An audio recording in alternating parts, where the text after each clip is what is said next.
Hi guys. So आजचा आपला topic काय आहे? MBBS BDS तिसऱ्या राऊंडसाठी परत चॉईस फिलिंग ही सुरू झालेली आहे. सर्वांचे फॉर्म अनलॉक झालेले आहेत. तर सर्वांना आजच्या डेटमध्ये फॉर्म लॉक करायचे आहेत.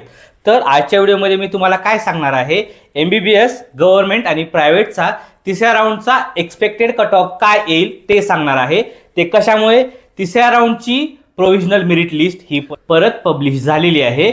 तर आपण किती विद्यार्थ्यांनी रजिस्ट्रेशन केले होते, किती विद्यार्थी कटले, हे सर्व डिस्कस करणार आहोत. यानंतर सीट मॅट्रिक्समध्ये कॅटेगरी वाईज किती जागा आहेत आणि category wise expected cut off काय येणार आहे ते देखील मी तुम्हाला डिस्कस करणार आहे विथ कॅटेगरी रँक. लक्षात. आता आपण स्टेप बाय स्टेप सुरू करू. ओके. सो गाइस, आजचा आपला टॉपिक काय आहे? MBBS BDS तिसऱ्या राऊंडची प्रोव्हिजनल मेरिट लिस्ट ही आलेली आहे अगेन. ओके. चॉईस फिलिंगची आज लास्ट डेट आहे. यानंतर किती विद्यार्थी रिमेनिंग राहिले, किती विद्यार्थी डिलीट झाले हे देखील मी तुम्हाला सांगेल. यानंतर नाव आत्ता लिस्ट आल्यानंतर प्रायव्हेट MBBS थर्ड राऊंडचा एक्सपेक्टेड कट ऑफ पाहणार आहोत. ओनली प्रायव्हेट म्हणजे सेमी गव्हर्नमेंटचा आजच्या व्हिडिओमध्ये मी तुम्हाला सांगणार आहे. ओके.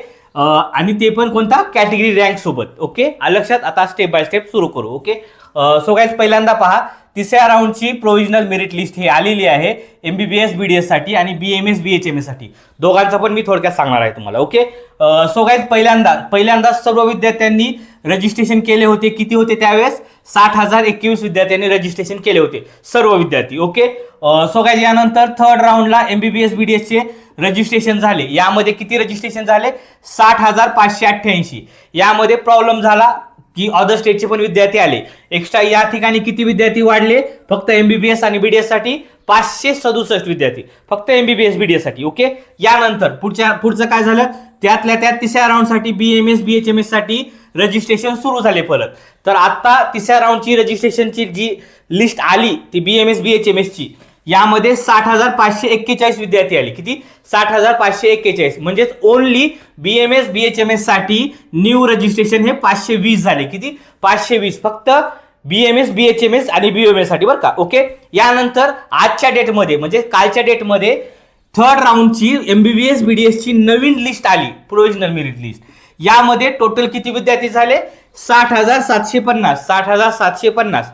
तर या ठिकाणी फक्त 217 विद्यार्थी राहिले. किती? 217 विद्यार्थी राहिले. यामध्ये फक्त 217 विद्यार्थी राहिले. 350 हे विद्यार्थी डिलीट झाले. किती पैकी? 567 पैकी. 217 विद्यार्थी या ठिकाणी एक्स्ट्रा आले. म्हणजे आता 60,750 विद्यार्थ्यांचे सर्व रजिस्ट्रेशन झालेले आहेत. आणि MBBS BDS साठी तिसऱ्या राऊंडला नव्याने फक्त 217 विद्यार्थ्यांचे रजिस्ट्रेशन झालेले आहेत. लक्षात. समजलं? हे तुम्हाला प्रोव्हिजनल मेरिट लिस्ट बद्दल मी तुम्हाला सांगितलेलं आहे. ओके. सो गाइस, यानंतर पहा, दुसरा टॉपिक आहे MBBS प्रायव्हेट तिसऱ्या राऊंडसाठी सीट मॅट्रिक्स. अगोदर सीट मॅट्रिक्स मी डिस्कस केलेलं आहे, तर परत मी तुम्हाला सांगेल जेणेकरून तुम्हाला समजेल कट ऑफ मध्ये काय फरक येऊ शकतो. ओके. तर कॅटेगरी वाईज आपण कट ऑफ पाहणार आहोत. सेमी गव्हर्नमेंटला किती सीट्स आहेत वगैरे सर्व. ओके. सो गाइस, या ठिकाणी पहा, मुलांसाठी मुलींसाठी ओपनसाठी 132 जागा आहेत प्रायव्हेटसाठी आणि मुलींना 63 जागा आहेत. यानंतर SCच्या मुलांना 12 जागा आहेत, मुलींना 9 जागा आहेत. यानंतर ST कॅटेगरीच्या मुलांना 18 जागा आहेत तिसऱ्या राऊंडसाठी आणि 3 जागा आहेत मुलींसाठी. VJ कॅटेगरी 3 जागा, मुलांसाठी 1 जागा, मुलींसाठी NT1 1 जागा, मुलांसाठी 1 जागा, मुलींसाठी NT2 2 जागा, मुलांसाठी 1 जागा, मुलींसाठी NT3 2 जागा, मुलांसाठी 1 जागा मुलींसाठी राहिलेली आहे. OBC/SBC 20 जागा मुलांसाठी आहेत, 8 जागा मुलींसाठी आहेत. SCBC कॅटेगरी 17 जागा मुलांसाठी आहेत, 9 जागा मुलींसाठी आहेत. टोटली 303 जागा झाल्या बरं का. ह्या सर्व 303 जागा. लक्षात. आता यामध्ये प्रॉब्लेम काय आहे ते देखील मी तुम्हाला सांगेल. Okay. So guys, totally seats राहिलेले आहेत तिसऱ्या राऊंडसाठी MBBS प्रायव्हेट म्हणजे सेमी गव्हर्नमेंटसाठी 600. किती? 600 जागा. या ठिकाणी 24 कॉलेजेसमध्ये, बरं का, 24 कॉलेजेस. परंतु काय झाला प्रॉब्लेम? या ठिकाणी IQ साठी 297 जागा गेल्या. किती? IQ साठी 297 प्लस 303 झाल्या 600. लक्षात. हे क्लिअर झालं. यानंतर मायनॉरिटीची 1 जागा गेली.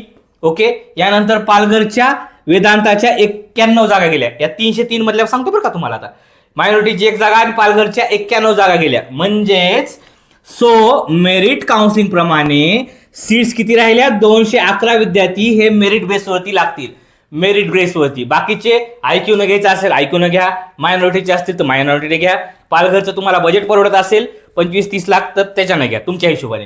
पण हे तुमच्या कॅटेगरीच्या फीसमध्ये लागेल. 211 विद्यार्थी. तर लक्षात समजलं, 211 विद्यार्थ्यांना मेरिट प्रमाणे भेटणार सीट्स. ह्या गोष्टीचा विचार होणार. 600 जागा याचा विचार नका करू तुम्ही. या ठिकाणी कॅटेगरी वाईज किती जागा राहिल्या याचा विचार करा. ओके, लक्षात. आता यानंतर शेवटचा टॉपिक पहा गाईज. MBBS प्रायव्हेट थर्ड राऊंडचा एक्सपेक्टेड कट ऑफ काय येणार आहे विथ कॅटेगरी वाईज आणि कॅटेगरी रँक वाईज आपण पाहणार आहोत. लक्षात, शेवटचा टॉपिक. ओके, सो गाईज या ठिकाणी पहा कॅटेगरी रँक आहे, या ठिकाणी स्कोर दिलेला आहे. ओके, सो गाईज या ठिकाणी ओपन साठी बघा 7178 ही SML आहे, कॅटेगरी रँक नसतो. तर 474 पर्यंत MBBS प्रायव्हेटचा कट ऑफ येऊ शकतो थर्ड राऊंडला. ओके, यानंतर SC कॅटेगरी पहा. SC 898 हा कॅटेगरी रँक आहे, तर 418 या स्कोरवरती भेटू शकतं. ओके, यानंतर ST कॅटेगरी 470 हा कॅटेगरी रँक आहे STच्या विद्यार्थ्यांचा आणि 327 एवढा कट ऑफ येऊ शकतो आता तिसऱ्या राऊंडला. ओके, यानंतर VJ कॅटेगरी 208 हा कॅटेगरी रँक आहे, 459 एवढा कट ऑफ येऊ शकतो. यानंतर NT1 162 ही कॅटेगरी रँक येऊ शकते आणि 435 या स्कोरला MBBSचं प्रायव्हेटचं कॉलेज भेटू शकतं. ओके, यानंतर NT2 358 ही कॅटेगरी रँक येऊ शकते आणि 474 या स्कोरवरती MBBS प्रायव्हेटचं कॉलेज भेटू शकतं. ओके, यानंतर NT3 286 ही कॅटेगरी रँक येऊ शकते, तर 474 या स्कोरवरती कॉलेज भेटू शकतं. ओके, यानंतर OBC ऑब्लिक SBC 2132 ही कॅटेगरी रँक येऊ शकते तिसऱ्या राऊंडसाठी आणि 473 या स्कोरवरती विद्यार्थ्याला MBBS प्रायव्हेटचं कॉलेज भेटू शकतं. ओके, यानंतर शेवटचं पहा SCBC 1021 हा कॅटेगरी रँक येऊ शकतो आणि 473 स्कोरवरती MBBS प्रायव्हेटचं कॉलेज भेटू शकतं. लक्षात समजलं. आता आपण काय पाहिलेलं आहे, MBBS सेमी गव्हर्नमेंट म्हणजेच प्रायव्हेटसाठी तिसऱ्या राऊंडचा एक्सपेक्टेड कट ऑफ काय येणार आहे कॅटेगरी वाईज आणि कॅटेगरी रँक वाईज आपण डिस्कस केलेला आहे. ओके, तर काही आणखीन एक सगळ्यांना गुड न्यूज आहे. नोट, स्टे वॅकन्सी राऊंड मध्ये गव्हर्नमेंटचं आपलं अहिल्यानगरचं कॉलेज येऊ शकतं आणि प्रायव्हेटचे आणखीन 2 कॉलेजेस येऊ शकतात. आत्ता सांगतो तुम्हाला. ओके, यामध्ये जर तुम्हाला काही विचारायचं असेल, काय अडचण वगैरे असेल तर मी माझा खाली नंबर दिलेला आहे, तुम्ही मेसेज किंवा कॉल करून माझ्यासोबत डिस्कस करू शकतात. ओके, आणि इनकेस जर काय विचारायचं असेल तर कमेंटमध्ये विचारा, तुम्हाला कमेंटमध्ये आन्सर सर्व दिलं जाईल. ओके, काय अडचण वगैरे असेल मला कॉल करा. Bye guys.